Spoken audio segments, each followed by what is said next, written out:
Hello everyone, my name is Sydney, and whether you're new here or not, I'm glad you're here anyways.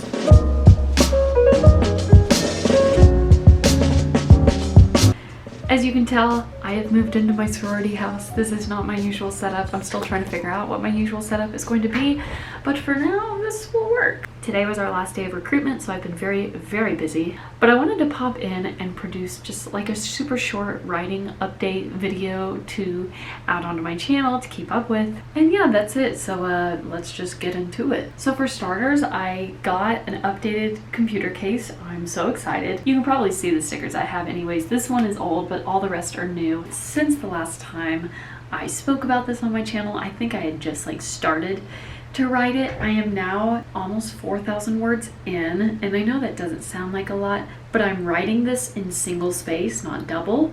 I've only written 10 pages. It took me a while to figure out what tense and what POV I wanted to write in, but I finally decided the main male character is whose POV you're going to get. I'm not going to do a joint POV. I think that's a little too complicated for the first one, and then I'm writing in past tense, which is interesting because with my big book, I definitely use present tense.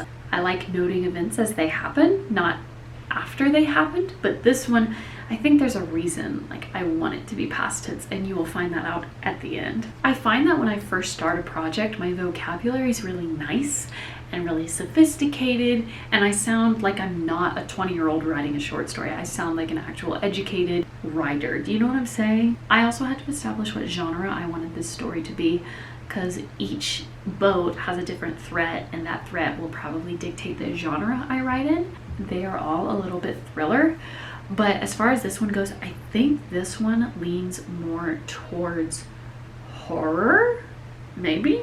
Like, it's not mystery, but it's like weird, like psychological. There's stuff that messes with your head in this one, which is interesting to try and write because I am sober-minded. I don't deal with anything like that, so I've actually been doing a lot of research about what my threat entails for a character's actions and outcome, which has been really interesting, honestly. Because I'm having a male and a female character be like the main dominant forces of each boat's story, I think my biggest thing that I need to like iron out is what their relationships are going to be. As far as this one, I know what's going to happen. Some of them may be siblings, some of them may be friends, some of them may be exes, some of them may be in love. You never know. I think my biggest struggle with writing so far is I have to figure out, because these are impoverished people, they are not properly educated, and I need to understand like how far their vocabulary can go, and you know, maybe what skills they don't have.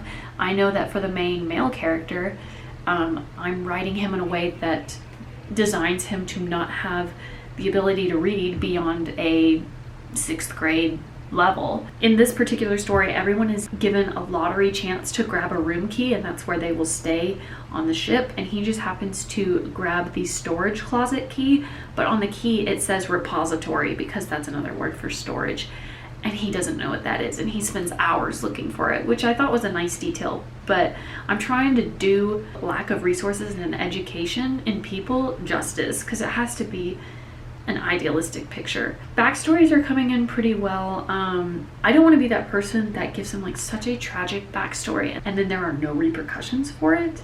Do you know what I'm saying? Like what's a good example? Like if someone were to live on the streets, but they act like someone who has never lived on the streets or been on the verge of starvation in their entire life. That's what I'm trying to say. So a lot of my characters are very jaded. A lot of them, when they see luxury, they're going to pounce on it because they've never seen anything of this capacity. If I had $1 for every ship term, like boating term, I had to look up on Google, I'd be rich. As far as length goes, I'm trying to make sure that I write it so that it's something that high school students could willingly read the length of, because short stories aren't always short. I've definitely read my fair share of like 30-page short stories before, but where I'm at right now, single-spaced, mind you, I am on 10 pages, and we have just hit not a major plot point, but a plot point that will lead into a major disruption of the norm, I guess is a good way to say it. We're moving along swiftly though. I'm really excited about it. I won't tell you the characters' names, but character design has been really fun. I've been going on my Pinterest. any free moment I can. I'm actually going to go on it now because I want to see if I can show you what I want these characters to look like. There is not a single white person in this story at all. I say that as a white person. There are no white people in this story. Something I'm also struggling with is that when I look at these character like inspiration pictures on Pinterest, I'm thinking this is perfect, I love it, but then I have to put it through the lens of these people probably haven't had a haircut or been able to shave in years. They're probably sick. They're probably a little bony because they haven't gotten to eat in a long time. So as far as what they would look if they were healthy, I will show you who I am looking at as far as character inspiration. So this is the guy I want. I want to make him Indian because I was looking at the stats on how often people of Middle Eastern or Indian descent are represented in books, specifically children's books, but I digress. And it is not even, like, it's not even 10%, I don't think. I could be wrong though. Editing Sydney, if you find the statistics for it, just put it right there. And then for the girl, I really, really, really love this image. I think she's a model. Yeah, it has her social media tagged. I really, really love the look of her. I really like her natural hair. I'm kind of accentuating the gap between her two teeth because of course lower class citizens don't have access to healthcare and dental assistance. But that's what I'm working with. Last but not least, I will share a song from my writing playlist as of late, and that song is Two Ghosts by Harry Styles. Maybe I'm giving away the relationship dynamic. I really love that song. It's really beautiful, and it really relates to these two characters and how they were once very, very close, and then circumstances brought them apart, and they are being given the chance to come back together, but it is up to them as to what to do from there. Thank you guys so much for watching. If you like this video, give it a thumbs up and subscribe so I can make more videos for more people who watch.